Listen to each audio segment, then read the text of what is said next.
नमस्कार, मैं राकेश परमार। मित्र, सबसे पहले तो आज महाअष्टमी के आप सबको बहुत बहुत मुबारकबाद हो। आपको बहुत बहुत हार्दिक शुभकामनाएं हो। माता रानी का आशीर्वाद आप और आपके समस्त परिवारजनों पर सदा बना रहे। हम सब ये प्रार्थना करें, या देवी सर्वभूतेषु क्षमारूपिणीतस्तः नमस्तस्ते नमस्तस्ते नमस्तस्ते नमो नमः। क्योंकि माता रानी के दरबार में हम लोगों को मना ही किया गया है कि कोविड-19 के इस पैंडेमिक में हम सब भीड़ से बचें, जितना हो सके उतना सोशल डिस्टेंसिंग का पालन करें। क्योंकि ये पाया गया है कि ये जो कोरोना है, जिसको कोविड-19 है, जिसे हम कोरोना महामारी के नाम से जानते हैं, इसके फैलने का, इसके संक्रमण का जो खतरा है वो है एक दूसरे से संपर्क में आना। मतलब ये बॉडी टू बॉडी जाती है, छींकने से, खांसने से, हाथ मिलाने से, संपर्क और संसर्ग बनाने से। हम सब लोग जब टेलीफोन करते हैं तो सबसे पहले देश के महानायक का एक टेप आता है कि कोरोना का अभी तक कोई दवाई नहीं बना है, और जब तक दवाई नहीं तब तक ढिलाई नहीं।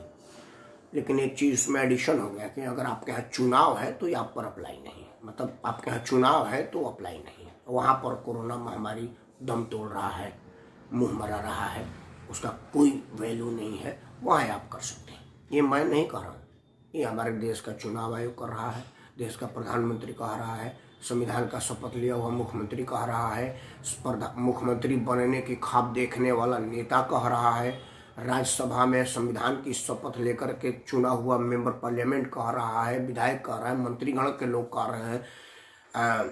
दुनिया की सबसे प्रतिष्ठित परीक्षाओं में से एक भारतीय प्रशासनिक सेवा यूपीएससी द्वारा कंडक्ट की गई आईएएस की परीक्षा पास करके कलेक्टर बना हुआ आदमी कह रहा है। मतलब ये मेरे जैसा अनपढ़, गंवार, बेवकूफ़ और नासमझ आदमी नहीं कर रहा है, ये वो लोग कर रहे हैं जिनके पास बहुत समझ है। जयप्रकाश जी और धर्मेंद्र जी को दोनों को शुभ आशीर्वाद।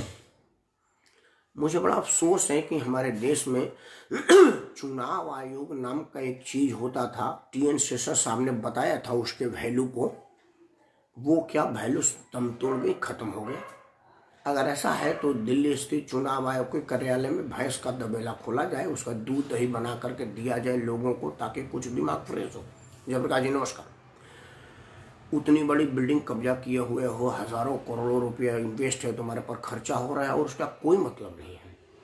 चुनाव आयोग अभी के तारीख में, मैं समझ रहा हूँ कि जितना बड़ा मैं शब्दों की मर्यादा आमतौर पर ध्यान रखता हूँ, किसी हल्के शब्दों का प्रयोग नहीं करता हूँ, लेकिन असहाय हो गए हैं कि नपुंसक हो गए। मतलब मैं असहाय ही कहूँगा, नपुंसक वाला थोड़ा सा हमारे जैसे आदमी के मुंह से शोभा नहीं देता, बट आप असहाय होते हुए प्रतीत हो रहे हैं।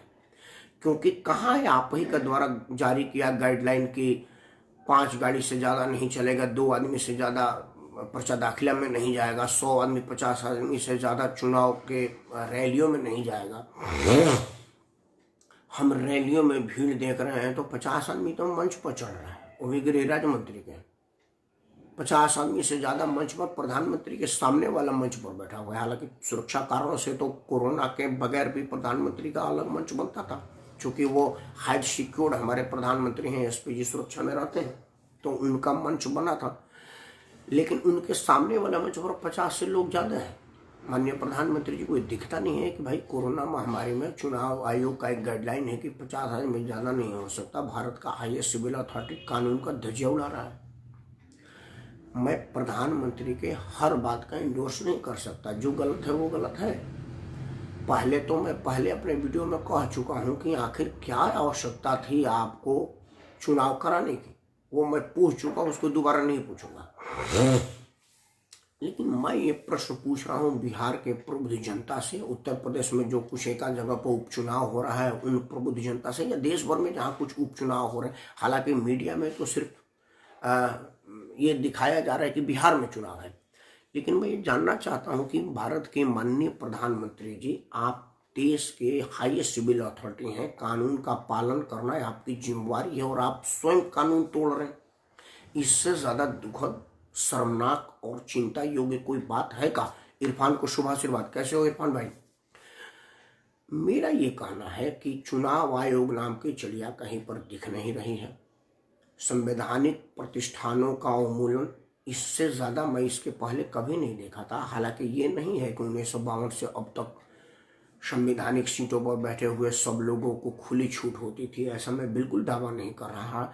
लेकिन फिर भी कभी कभी कुछ लोग अपना होने की एहसास करा देते थे, अपने होने की वजह बता देते थे। लेकिन आज के तारीख में चुनाव आयोग तो मुझे लग रहा है कि कहीं नहीं दिख रहा।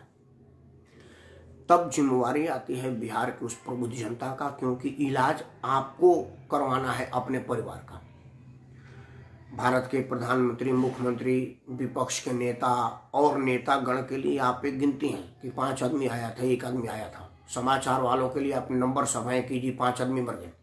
धर्मेंद्र के भैया नमस्ते, किस व्यक्ति का कॉलर ट्यून आता है कोरोना में, सावधानी से रहा। ये देश के बहुत बड़ा महानालायक है, उनको महानालायक कहते हैं। हालांकि कई पैसा वाले लोग, उनके चमचे लोग उनको महानायक कहते हैं, लेकिन मैं कहता हूं जब आप फोन करिएगा ना तो एक देश के बहुत महानालायक का आता है, जब तक दवाई नहीं तब तक ढिलाई नहीं, कोरोना है, वो महानालायक है। नाम गूगल पर डाल लीजिएगा, आवाज पहचाना स्वयं। महानालायक मैं इसलिए कह रहा हूँ, पूछ दिए हो तो तुम भी एमपी के साथ रहते हो, जान लो। वो इसलिए महानालायक है कि वो बेपेंदी के लोटा है, उनका अपना कुछ वजूद नहीं है, वो अपने में कुछ नहीं है, पेंदी के लोटा लुढ़कते रहते हैं। वो आदमी मुलायम सिंह यादव के शासनकाल में कह सकते हैं कि यूपी में है दम, क्योंकि अपराध है यहाँ कम, तब जबकि सरेआम गोली मार जाती थी सरकारी अधिकारियों को। ठीक उसी टाइम उत्तर प्रदेश में मुलायम सिंह की गुणगान करते थे और सेम टाइम गुजरात में कहते हैं कि कच्छ आइए तो जरा। मतलब मोदी जी और मुलायम सिंह की राजनीतिक बिल्कुल दो ध्रुव की है। आखिर ऐसा कैसे हो सकता है कि मैं एक आदमी मोदी का भी प्रशंसक हो सकता हूँ, मुलायम सिंह का भी हो सकता हूँ? राजनीति में या तो मैं हिंदू हूँ या मुसलमान हूँ, हिंदू मुसलमान दोनों कैसे हो सकता हूँ? मैं दोनों का इज्जत कर सकता हूँ, दोनों का पालन कर सकता हूँ। दूध और तेजाब दोनों कैसे पी सकता हूँ एक बार में? ऐसा हो ही नहीं सकता। ये ऐसा महानालायक आदमी है कि जो मुलायम सिंह के सरकार को ये कह सकते हैं कि यूपी में है दम, क्योंकि अपराध है यहाँ कम, तब जबकि गोली मार दी जाती थी सरकारी अधिकारियों का, इंजीनियर के कनपट्टी पे रिवाल्वर लगे, कहा जाता कि टेंडर हमारे नाम से खुलेगा। उस आदमी को अपराध है कम के सर्टिफिकेट दे के आते हैं और सेम टाइम गुजरात में जाके कहते हैं कि कुछ समय बिताइए। तो गुजरात में मैं इस बात पर कहता हूँ, राजीव गांधी के भी बहुत खास थे, चंद्रशेखर जी भी बहुत खास थे। मतलब आपका अपना कुछ नहीं, आप सरकारी पार्टी के खास हैं, जिसकी सरकार है, जिसकी पावर है, उसके आप खास हैं। तो इसको नालायक की श्रेणी में नहीं, महान नालायक की श्रेणी में न रखा जाए तो किस में रखा जाए? मौका परस्त लोगों का किस में रखा जाए? मैं बलिया का रहने वाला हूं, माननीय भरत सिंह जी अभी सांसद नहीं है, लेकिन मैं जब भी कहता हूं, मैं वो कहता हूं मेरे लिए सरदेव चंद्रशेखर जी के बाद भरत सिंह सबसे बड़े नेता कोई नहीं। कितने लोग बुरा मान जाते कि अब तो एमपी नहीं रहे। बोले वो एमपी नहीं रहे तो मेरा आदर्श भी नहीं रहेंगे, मेरा सम्मान्य भी नहीं रहेंगे, मेरे लिए मेरा भैया भी नहीं रहेंगे। इसको बोलते हैं लायक, क्योंकि मैं पद प्रतिष्ठा और वो दे करके नहीं लुढ़कता, तो उसको लायक बोलते हैं। वो महानालायक है मेरे नजरों में। विषय आज उन पर नहीं था, विषय आज बिहार पर केंद्रित था, चुनाव आयोग पर केंद्रित था, चुनाव ऑर्गेनाइज करने वाली संस्थाओं पर केंद्रित था। जयप्रकाश जी ने लिखा है, मैं चाहता हूँ चश्मा पढ़ लो, कोई चीज गलत ना रह जाए। जयप्रकाश जी मित्रों, आपको जान लें, जयप्रकाश जी पत्रकार हैं, सामाजिक सरोकार के कामों के लिए बहुत जाने जाते हैं और अपने समाज में इन्होंने सुविधा विहीन लोगों के लिए कई पुस्तकालयों का संरचना किया है, स्थापना किया है। और सबसे बड़ी बात है कि पुस्तकालय की स्थापना करके वो उसी गांव को दे देते हैं। पुस्तक दे देने के बाद उनका नियंत्रण उस पर नहीं रहता, कहता ले जाइए पढ़िए। मैं एक बार इनको कहा था कि यार ऐसे लोग पुस्तक चुरा लेंगे, बोला मैं दे ही रहा हूँ कि चुराए, क्योंकि पुस्तक ऐसा चीज है ले जाकर पढ़ेगा ना, उसमें तो आचार बनेगा नहीं, तो ले जाकर चुरा के घर में पढ़े। तो ऐसे बड़े उच्च विचार के हैं श्री जयप्रकाश मिश्रा जी। आपने मुझे मार्गदर्शन दिया, मैं चाहता हूँ पढ़ो। आपने लिखा कि बिहार में नेताओं को कोरोना ले रहा है अपने चपेट में। पटना में आज सबसे ज्यादा कोरोना के मरीज पाए गए। जयप्रकाश जी मैं वही कहने वाला था। जयप्रकाश जी ने लिखा कि भैया करोड़ों रुपए लेकर के कॉलर ट्यून बनाए होंगे। हाँ बिल्कुल, रुपया नहीं लिया होगा तो मौका लिया होगा, टैक्स माफी किया होगा, सुविधा लिया होगा, ऐसे फ्री में नहीं बनाए। फ्री में तो भाई साहब को सांस नहीं लेता आदमी। छोड़िए वो मुद्दा, वो हम जैसे आदमी के लिए वो बहुत साधारण आदमी है, पता ना उसको क्यों। मेरे लिए वो बहुत साधारण आदमी, चर्चा का योग नहीं है। वो तो धर्मेंद्र ने पूछ दिया इसलिए मुझे बताना पड़ा, वो हमारे चर्चा का योग नहीं है। मेरा चर्चा का योग बिहार के कैबिनेट मंत्री, मेंबर पार्लियामेंट क्वारंटाइन हो गए, कोरोना पॉजिटिव हो गए। कोरोना में बताया गया है कि आप जहां आएंगे, जो जो आप के संपर्क में आएगा वो आएगा। तो मंच पर जितने लोग हैं वो सबके सब मल्टीपल में सबको संक्रमित कर रहे हैं। मतलब आप चुनाव करा रहे हैं कि महामारी में सब लोगों को मार रहे हैं। ऐसी स्थिति में अगर मैं पति पत्नी में गाड़ी में बैठ करके जा रहे हैं तो हम पर महामारी का चलान हो रहा है, क्योंकि दोनों आदमी बैठे हैं, मास्क नहीं पहने हैं। और भारत का गृह राज्य मंत्री बिना मास्क पहने मंच पर चढ़ रहा है, उस पर चला नहीं है। भारत का प्रधानमंत्री बैठा हुआ है, हालांकि उस वक्त मुख्यमंत्री वगैरह मास्क पहने थे, सोशल डिस्टेंसिंग का पालन नरेंद्र मोदी वाला मंच पर था, लेकिन उनके सामने नहीं था, मोदी जी के सामने नहीं था। तो मोदी जी अपने जिम्मेवार हैं कि देशवासियों की भी जिम्मेवारी उनके पास है। वो सामने देखे, वो क्यों नहीं कहे कि भाई मैं ये सभा छोड़ के जा रहा हूं, क्योंकि यहाँ पर ना तो सोशल डिस्टेंस मेंटेन हो रही है, ना ही मास्क पहना जा रहा है, ना ही ग्लव्स पहना जा रहा है, ना ही फेस शील्ड है, कुछ नहीं है, मैं इस सभा को छोड़ करके जा रहा हूँ। एक बार मोदी जी उठ के चले जाते, हड़कंप मच जाता उनके स्थानीय नेताओं में, अगले बार वो सोशल डिस्टेंस को मेंटेन करते। सबसे बड़ी बात और सबसे अनोखी बात आजकल एक सुना जा रहा है कि जिस नेता के भीड़ नहीं आ रहा, मान लीजिए मोदी के पटना वाले सभा में भीड़ नहीं हुआ, तो नेता कह रहे हैं कि माननीय मोदी जी ने कहा था कि सोशल डिस्टेंसिंग का पालन करो और घर से मोबाइल में सुनो, इसलिए जनता दूर रही।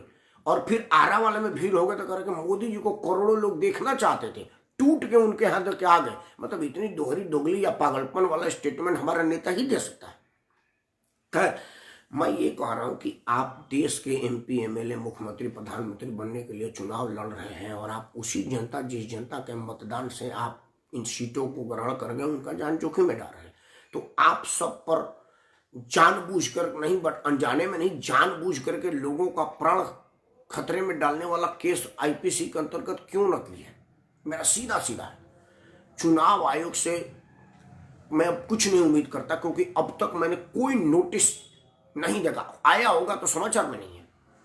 अगर किसी को पता हो तो कृपया वो सार्वजनिक करे कि चुनाव आयोग ने फलाना वाले मीटिंग के कर्ता धर्ता को चिट्ठी दिया कि भाई यहाँ पर सोशल डिस्टेंसिंग मेंटेन नहीं हुआ है, आप सब पर इतना रुपये का जुर्माना किया जा रहा है। ऐसा नहीं है। जयप्रकाश जी ने लिखा है कि चुनाव के बाद बिहार का क्या होगा भगवान ही जाने। कोरोना में तो उनके नेता ही मर रहे हैं, तो उनका क्या होगा? वो सारे के सारे संक्रमित होंगे।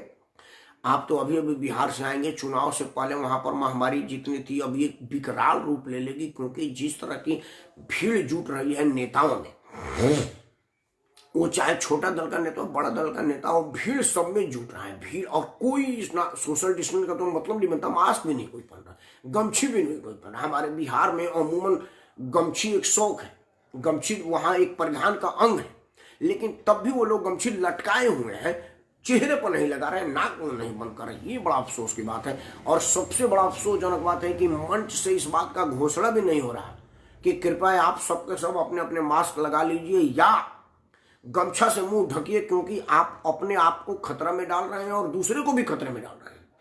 ये कहीं मैंने किसी मंच के संबोधन में ये नहीं सुना कि जो अनाउंसर है, जो मंच संचालक है, वो कहे कि बहनों भाइयों, सबसे पहले आपसे सादर अनुरोध है कि कृपया मास्क पहन लें। अगर मास्क नहीं है तो कृपया गमछी लगा लीजिए। आज मैं एक चैनल पर एक साक्षात्कार देख रहा था, उस चैनल में जो जो उस फ्रेम में आ रहा था, सबके पास भारतीय जनता पार्टी का मास्क दिया गया था, भारतीय दुकान वालों को, चाय वालों को। तो कम से कम राजनीतिक पार्टियां भी इस टाइम में चुनाव में मास्क बनाई होती, उनका चुनाव प्रचार भी हो जाता, सबको मास्क बांटती और कहती भाई पहले मास्क पहनो तब मैं आपको संबोधित करूंगा, नहीं तो मैं जा रहा हूं। ऐसा ना तो मुख्यमंत्री कह रहा है, ना मुख्यमंत्री बनने की सपना देखने वाला कह रहा है। ये एक बहुत ही विकट स्थिति है। मैं आप सबसे हाथ जोड़ के प्रार्थना करता हूं कि आप इस वीडियो को लाइक और शेयर करें, ये बात भारत के राष्ट्रपति तक जाए और राष्ट्रपति चुनाव आयोग को बर्खास्त करें। मेरा ये मांग है कि चुनाव आयोग को तुरंत बर्खास्त करके उस पर केस चला जाए, इतने बिहार के 2-3-5 करोड़ लोगों की जान जोखिम में डालने का। क्योंकि चुनाव आयोग करवा रहे हैं, पहली जिम्मेदारी चुनाव आयोग की है। मुख्यमंत्री की जिम्मेदारी बाद में बनती है, प्रधानमंत्री की जिम्मेदारी बाद में बनती है। चुनाव कराने की जिम्मेदारी तुमने लिया था और जो गाइडलाइन जारी किया था वो उसका पालन नहीं हो रहा है। कम से कम चिट्ठी नोटिस तो देता कम से कम चुनाव आयोग ये कहता कि भाई फलाने वाले राजनीतिक दल में कोरोना पेंडेमिक का वो नॉर्म्स पूरा नहीं किया गया, हम इसकी सदस्यता कैंसिल कर रहे हैं, हम इस चुनाव को कैंसिल कर। ऐसा एक बार भी ना तो कोई प्रेस कॉन्फ्रेंस है, कोई स्टेटमेंट आया, ना ट्वीट आया। मैं इलेक्शन कमीशन का ट्वीट फॉलो करता हूँ, मैं खासतौर से चुनाव के टाइम में तो रोज देखता भी है कि भाई कैसा क्या आ रहा है, बट ऐसा किसी इलेक्शन कमीशन को तो मैंने देखा नहीं कि कहीं कोई ऐसा आ रहा हो।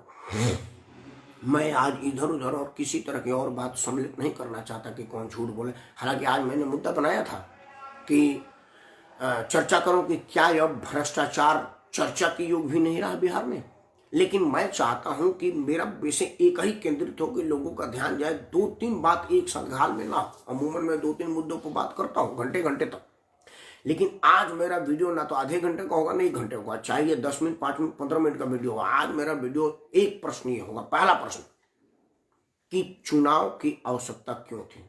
ये नीतीश कुमार और मोदी जी से मैं नहीं पूछ रहा हूं, ये मैं पूछ रहा हूं भारत के चुनाव आयोग से, क्योंकि भारत का चुनाव आयोग जनता के प्रति जिम्मेवार है, उसकी जिम्मेदारी जनता के प्रति है।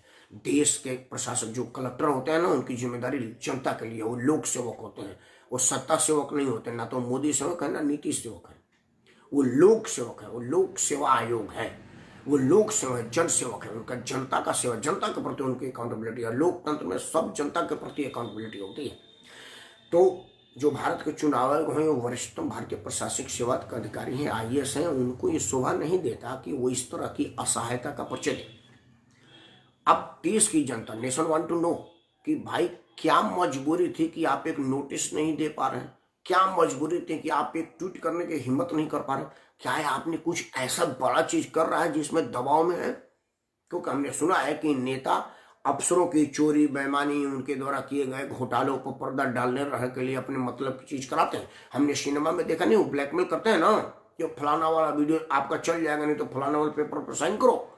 तो ऐसा क्या है, ऐसी कौन सी कर्म कुकर्म आपने किया है कि आप हिम्मत नहीं कर पा रहे हैं सरकार को का विरोध करने का। अगर ऐसा है तो इससे बड़ा दुखद कुछ हो ही नहीं सकता कि ऐसा आदमी है जिसका आकंठ बेईमानी में डूबा हुआ है, वो चुनाव आयोग में चला गया। ये और भी बड़ा दुर्भाग्यपूर्ण है। दूसरा मैं पूछना चाहता हूं कि जो जनप्रतिनिधि हैं वो सबके सब मंच पर बैठ रहे हैं, उनके सामने उन्हीं की जनता है जिनके जनता से वो वोट पाए हुए हैं, वो सबके सब मास्क नहीं लगा रहे, वो देख रहे हैं। तब भी एक भी आदमी नहीं कह रहा है कि ये सभा स्थगित की जाती है, क्योंकि इसमें एक भी आदमी सोशल डिस्टेंसिंग तो छोड़ दीजिए, मास्क और सैनिटाइजर का भी प्रयोग नहीं कर रहा है। हमने किसी कार्यक्रम में, किसी सभा में, एंट्री गेट में, मेटल डिटेक्टर में देख रहा हूं, लेकिन सैनिटाइजर नहीं देख रहा हूं। माननीय प्रधानमंत्री के कार्यक्रम में मेटल डिटेक्टर से चेक किया जा रहा था कि कोई बम लेकर ना जाए। मेरे ख्याल से वो कोरोना से बड़ा घातक बम क्या है कि वो शुद्ध लोगों के यहाँ छींक या ऐसा करता जाए तो लोग संक्रमित हो जाएंगे। इससे बड़ा भी बम होता है क्या? वो एक को करेगा और बाकी करेगा, ये तो साला हवा की तरह से फैलने वाली चीज है, और हवा से फैलने वाली चीज है। आप मेटल डिटेक्टर से चेक करें। उसका उपाय था कि आप चेहरे पर मास्क लगाते और हाथ में सैनिटाइजर करते। जैसे हम लोग पेट्रोल पंप पर जाते हैं तो कहते हैं CNG फिटिंग सर्टिफिकेट नहीं है तो आपको CNG नहीं मिलेगी। हम लोग गाड़ी में CNG डलवा जाते हैं तो जैसे बोनट उठाते हैं पहले CNG फिटिंग सर्टिफिकेट का डेट पर वैलिडिटी कब तक है, ये वैलिडिटी आपकी पूरा होगी, नहीं मिलेगा। तो ये इतनी छोटी बात, तो CNG रिफिल करने वाला 2-4-5-7 हजार रुपया कमाने वाला वर्कर समझता है कि भाई इनके गाड़ी की CNG की फिटिंग वैधता समाप्त हो गई है, ये खतरा है, हम इनको CNG नहीं देंगे, मतलब भाई साहब CNG आपको नहीं मिलेगी। कई कई जगह आया हुआ कि अगर आप सीट बेल्ट बगैर चलाए हुए पेट्रोल पंप पर पहुंच गए तो आपको पेट्रोल नहीं मिलेगा, हेलमेट नहीं पहने हैं तो आपको पेट्रोल नहीं मिलेगा। ये कई भाई और कई जगह फॉलो हो रहा है। तो ये एक छोटा सा नॉर्म्स फॉलो नहीं हो रहा है, तो इसका दोषी कौन है? वहां का स्थानीय प्रशासन या वो जो मंच पर भाषण दे रहे हैं वो नेता? ये फैसला आपको करना है। दूसरा, आपको ये फैसला करना है कि सब लोग अपने अपने भाषण में बोल रहे हैं कि वो ये कर रहे हैं, मैं 10 लाख रोजगार दूंगा, मैं 5 लाख रोजगार दूंगा, लेकिन कोई ये नहीं कह रहा है कि कोरोना से आपको लोग खतरे में डाल रहे हैं। इस पर कोई चर्चा नहीं, ना तो पक्ष कर रहा है ना विपक्ष कर रहा है। मतलब हवा में सारे नंगे हैं, आपकी जान के सभी दुश्मन है। हमारे यहाँ भोजपुरी में कहावत है कि तोरा जग में आग लागो 2 पूड़ी से काम बा। मतलब मेरे को 2 पूड़ी मिलना, बाकी जग में आग लग जाए, हमने क्या करना है? 2 पूड़ी मेरे थाली में पड़ जानी चाहिए, बाकी जग भाड़ में जाए। मतलब नेता चाहते हैं कि तुम मरो, जियो, कोरोना से मरो, TB से मरो, हैजा से मरो, बेरोजगारी से मरो, तुम मरो, हमें तुम्हारा वोट चाहिए। हमारे लिए तुम सिर्फ वोट बैंक हो, मतदान करो और मरो। ये नेताओं की सोच हो गई। अगर ऐसा नहीं होता तो नेता सभा करने से मना कर देता, कहता कि यहाँ पर सोशल डिस्टेंस मेंटेन नहीं हो रहा है, मास्क का प्रयोग नहीं हो रहा है, कोरोना का खतरा है, मैं संबोधित नहीं करूंगा। ये बात भारत के प्रधानमंत्री, मुख्यमंत्री, विपक्ष के नेता, पक्ष के नेता, एमपी, एमएलए सब पर लागू होता है। और सबसे बड़ा बात वहां के जिला प्रशासन पर लागू होता है, जिनका काम जनता के प्रति जवाबदेही है। मित्रों, आज का बात यह है कि क्या जब तक दवाई नहीं तब तक ढिलाई नहीं, लेकिन अगर आपके यहाँ चुनाव है तो यहाँ पर अप्लाई नहीं। यही स्लोगन है, यही मानसिकता है।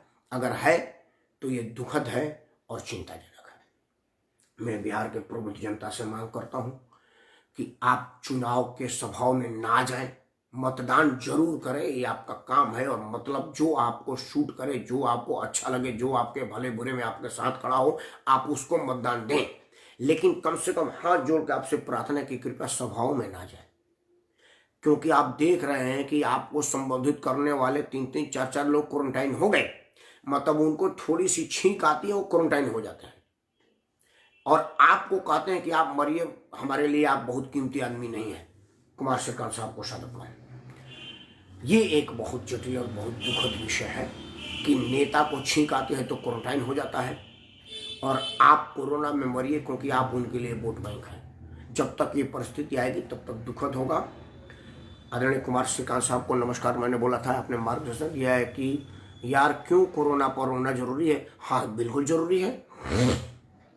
इसलिए जरूरी है आदरणीय कुमार श्रीकांत साहब, क्योंकि भारत के प्रधानमंत्री अपने संबोधन में कहते हैं कि जब तक, उन्होंने राष्ट्र के संबोधन में कहा है आ करके कि जब तक दवाई नहीं तब तक ढिलाई नहीं। लेकिन जब तक दवाई नहीं तब तक ढिलाई नहीं, लेकिन अगर आपके यहाँ चुनाव है तो आपको अप्लाई नहीं। मतलब ये बात बिहार पर अप्लाई नहीं होता, वहाँ चुनाव है। भारत के माननीय प्रधानमंत्री जिन्होंने अभी 2 दिन पहले ही राष्ट्र को संबोधित करते हुए कहा था कि अभी दवाई बनी नहीं है, इसलिए दवाई नहीं है तब तक ढिलाई ना करें। और वही संबोधित में देख रहे हैं कि सैकड़ों हजारों लोग उनके सामने खड़े हैं जिन्होंने कोरोना का कोई नॉर्म्स पूरा नहीं किया, ना तो सोशल डिस्टेंस किया, ना मास्क लगाया, ना सैनिटाइजर किया, ना ग्लव्स पहना, ना फेस शील्ड लगाया, कुछ भी नहीं लगाया। तो आखिर कितनी बेशर्मी से संबोधित कर रहे हैं। आपको इस बात पर चिंता नहीं है? आपने भी तो अपने शतनेशी भारत के उस कार्यक्रम में किया था कि आप चांद पर फ्लोर काटने की तैयारी कर रहे हैं। जो वैक्सीन अभी बना ही नहीं उसको बांटने के लिए चुनाव कर रहे हैं। चुनाव ये नवंबर में हो जाएगा, 10 तारीख को हो जाएगा। कम से कम 10 तारीख तक तो ट्रायल ही पूरा नहीं होगा तो वैक्सीन मिलेगा कहाँ से? वो एक अलग मुद्दा है। मैं आज सिर्फ और सिर्फ इस बात पर अपना दिमाग कॉन्सेंट्रेट करता हूं कि हमारा चुनाव आयोग कहाँ है।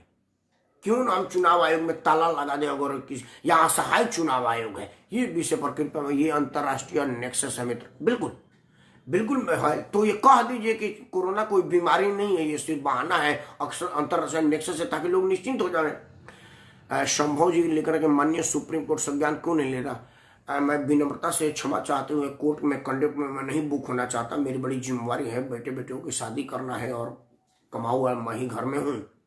लेकिन कोर्ट भी सेलेक्टिव मुद्दों को संज्ञान लेता है, जली कुटी पर संज्ञान लेता है, ईद की कुर्बानी पर नहीं लेता।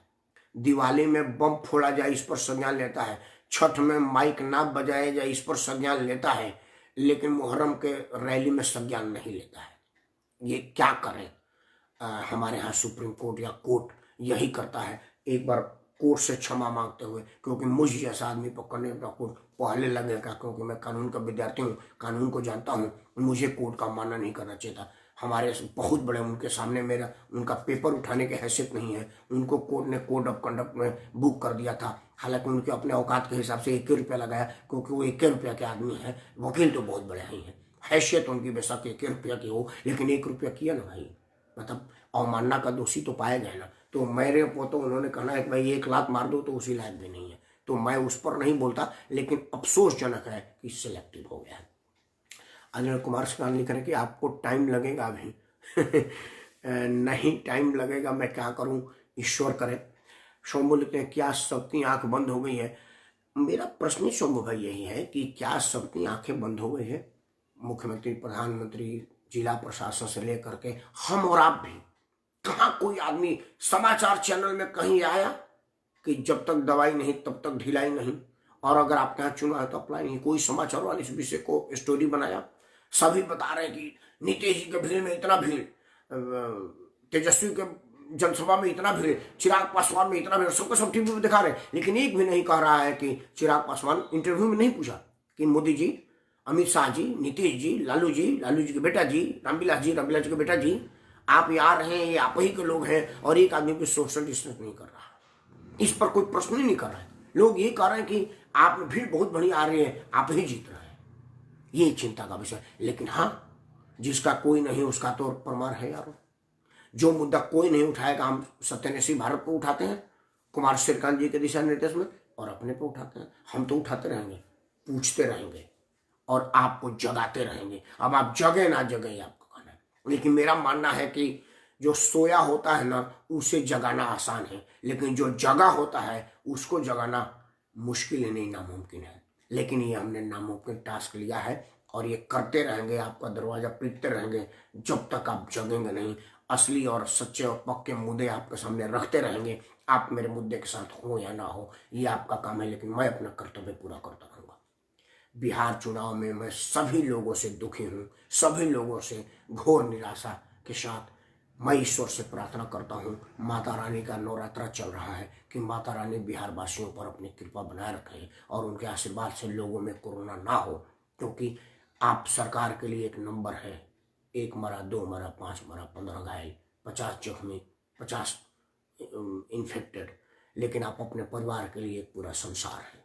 इस बात का ध्यान रखें और संभव हो सके तो सभाओं में ना जाए। मतदान जरूर करें, वो आपका काम है, लेकिन वो बिना सभा में जाए भी कर सकते हैं। आजकल सारे नेता का भाषण मोबाइल पर आ रहा है और सारे मोबाइल में 1 GB का इंटरनेट फ्री है, तो नेता का भाषण आप अपने घर पे भी सुन लेंगे। तो घर में रहिए, सुरक्षित रहिए, जब तक दवाई नहीं तब तक ढिलाई नहीं। माता रानी की कृपा बना रहे। जय श्री राम, वंदे मातरम।